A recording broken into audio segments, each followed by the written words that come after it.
Hey everyone, Rich Kratzer, DIY home and lawn care on my estate. Apologize for the sunglasses, but last night we had about 4 inches of snow.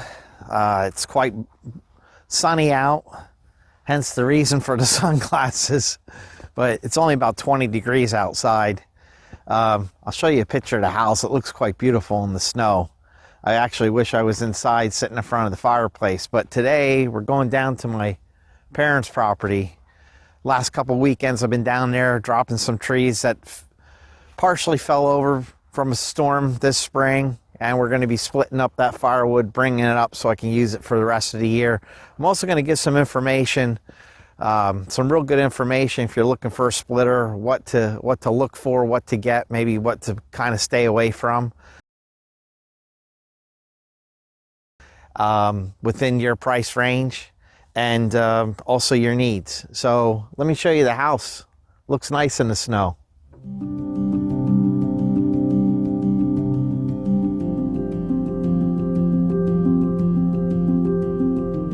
I wish I was sitting in front of that fireplace.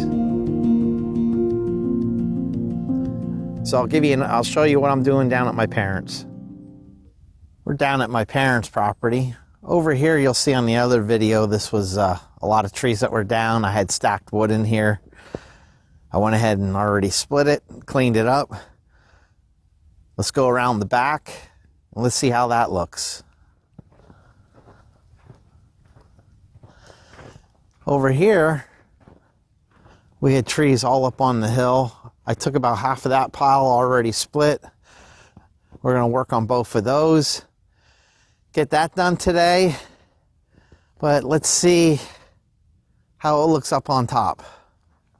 Here's the shed, still in disrepair.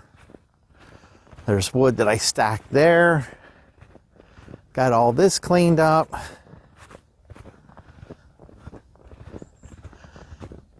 Made a little progress up here, as you can see. And then, hopefully we're going to be working on the rest of this either later today or next weekend. So, let me show you the splitter I'm using and what to look for in a splitter. And then we'll start splitting wood.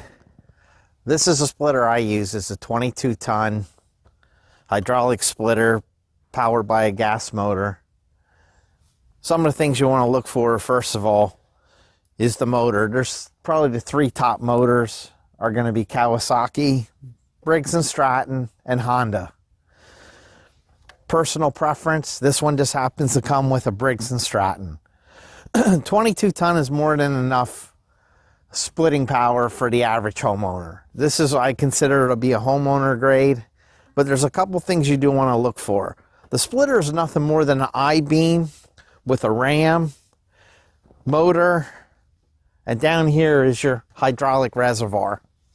And your pump is attached to the bottom of the motor, which basically pumps the fluid up through a valve, which either moves the hydraulic ram forward or moves it backwards. That's all a splitter is.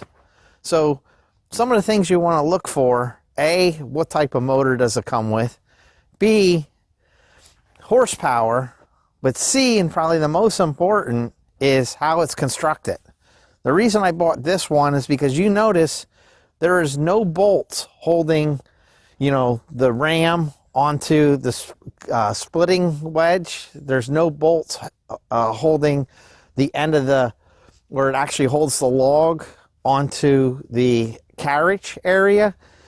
The only bolts there are is the trailable arm here, which is connected to a swivel point, so you can actually swivel this entire splitter in the upright position in case you have a log that's too big to carry.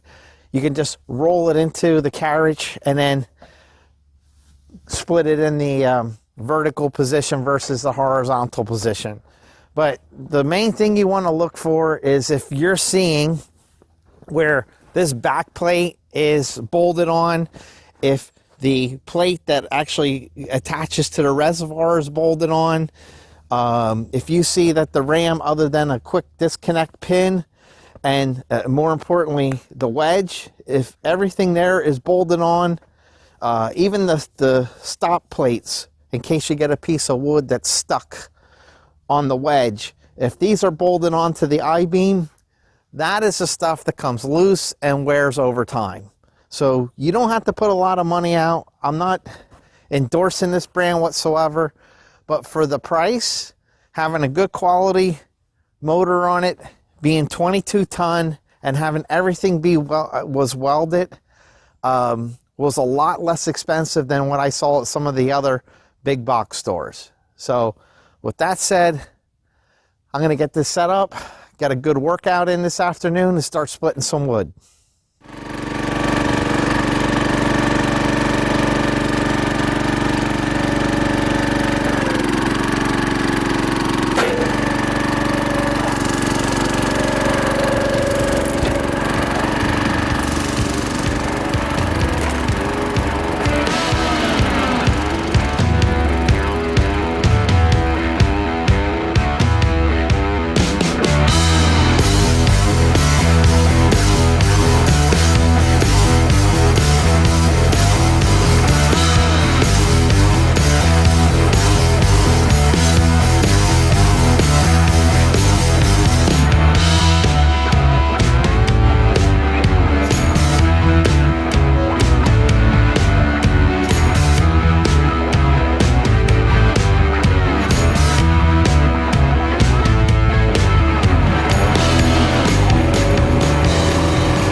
You notice this splitter didn't have any problems whatsoever.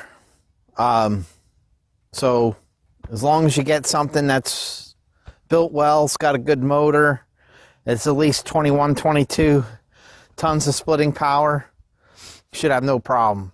The other thing I will say, this little cradle is wonderful. It's an add-on. You can buy it, it's universal, just holds in with two bolts. But you can see you can keep your wood, an extra piece of wood here, or if you got a bigger piece of wood and you need to finish splitting part of that wood, you can have the other one sitting here and you're not constantly picking up stuff that's on the ground. So this first bucket is full. I need to take it up to the house, and I can't drive all the way around the house because with the snow, tractor's not going to make it. There's ice underneath the snow, so I'm going to have to get the wheelbarrow, which will take me about 2 or 3 trips. And then I'll come back and we'll keep splitting.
So let's get this unloaded. We still got another half of a front end loader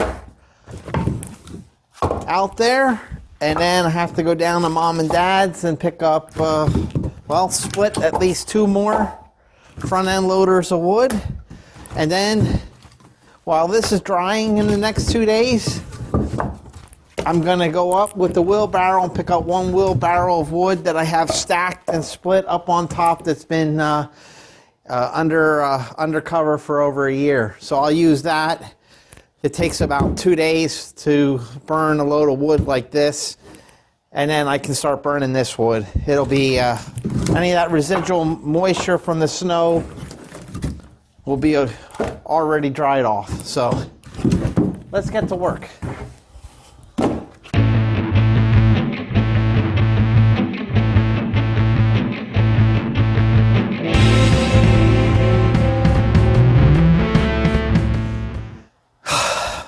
Let's go get in our load.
Well, this is my fourth and final load. I'm going to take this up, come back, pick everything up, pick up the splitter, and I got enough to burn for about a week and a half, and with this load, will be going on to the second week. So here is my additional tip or suggestion. After doing some research online, I found log splitters that were very similar to this style. But there was one major difference. Where this has the cradle molded into the I-beam, they have a flat I-beam. Where this one has the wedge that's attached to the ram, they have the wedge attached to where the back plate is. So, you know, I'm thinking, well, it looks like a decent design and it's well made, but think about this. I go ahead and take a log. I put it on here and there's no way to hold it. I go ahead and I cycle the ram. That plate comes up and hits that wedge. What's going to happen? The wood's going to split and it's going to fall off the sides. Let's say it doesn't split and the wedge now gets stuck, or say the wood gets stuck in the wedge. When you cycle it back, since it doesn't have these back stops, there's no way of removing the wood from the wedge. So obviously it's less steel, it costs less money. And if you're only going to split a couple logs, I'd probably suggest doing it by hand before I'd buy a piece of equipment like that. But, you know, I did want to bring that to your attention. There is some log splitters that are out there like that. I wouldn't put my money into it. So with that said, I'd like to thank you for watching. Hopefully you got some really good information out of this video. And since you did watch it, I would suggest that you hit subscribe, because there's a lot more good content coming up. Give me a thumbs up, which obviously is a like. Always feel free to give me a comment, and I'll catch you on the next one. Thank you.